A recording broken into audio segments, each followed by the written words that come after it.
not. talking. It is not handled by a government agency at all. It is the Well, largest government-private contract that we have. Looks like we got us another hit. Treatment, and I'm not going to ask again, just this last time, criminalizing it.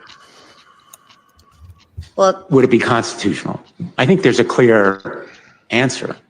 but Senator, I've repeatedly said, as has every other nominee who sat in this seat, that we can't answer questions in the abstract. That would have to be decided in the course of the judicial process. With a case, some legislature would actually have to do that, and then litigants would have to come to court. There would have to be briefs and arguments and consultation with colleagues and opinion writing and consideration of precedent. So an off-the-cuff reaction to that would just circumvent the judicial process. Well, again, I'm disappointed. I think Tracy would find that response somewhat chilling because she and thousands, maybe millions of women, potential parents, would be horrified to think that IVF treatment could be made criminal. IVF treatment, and I'm not going to ask again, just this last time, criminalizing it.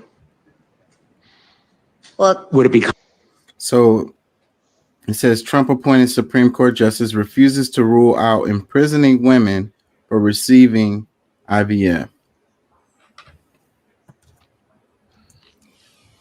making it a criminal offense to use that. IVF is the shot.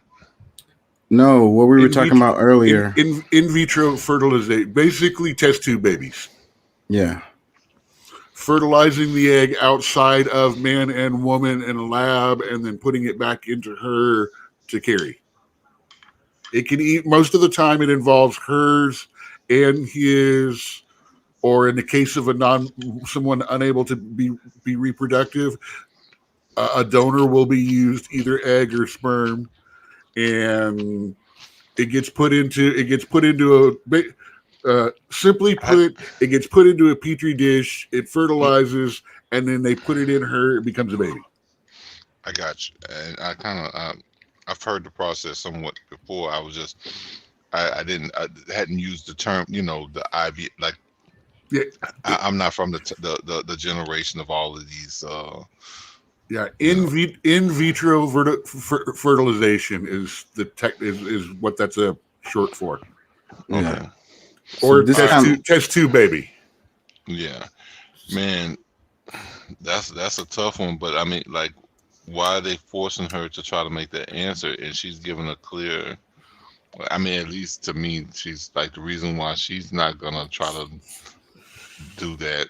And I guess the question is based on her opinion or what she believes, but it's still a setup. So I mean, we know how they answer questions down there, because when it really boils down to it, it's not supposed to be based on your opinion. And when they try to force you to answer something based on your opinion, that's just aha. See, so you will try to do this or do that, and instead of letting justice be, you know what I'm saying? Like, Okay, that's one of those. I just think it's crazy that we're at this moment where we're thinking about, imprisoning women for receiving the IVF. Why is that even a freaking? I was going to say, I was going to ask Pat if you're okay with test tube babies. No, I don't care. I'm the same way on that. I mean, if that's what you can do, if that's what you can afford, I mean, I'll answer. More power to you. If that's the lifestyle you want to live. Yeah, I look. I'm gonna tell you, like, if it came down to it, if I really needed to do something like that, maybe I would. I mean, I'm not really totally. I mean, I'm for science, and but trying to convict somebody, like, I think some things are really ridiculous. So well, see, the move here is to force people that want to have babies that can't to adopt these babies that are going to be born that can't get aborted. Well, I didn't think of it like that. So ultimately, if you really think about it, this is almost kind of a really twisted human trafficking kind of ring. Damn. Here's a comment. It says I won't go women. that far.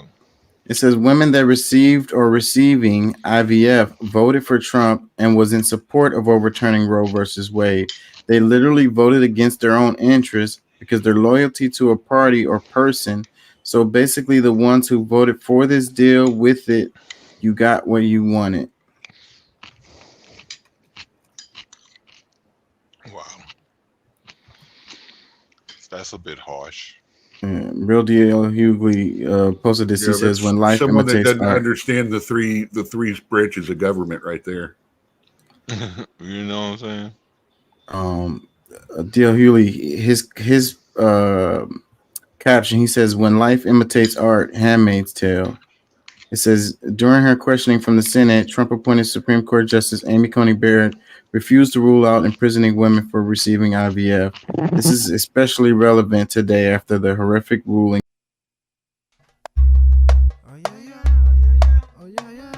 made in Alabama, which stems from the ending of Roe versus Wade. Autistic, and I don't want him out here. I'm just tired of going through garbage and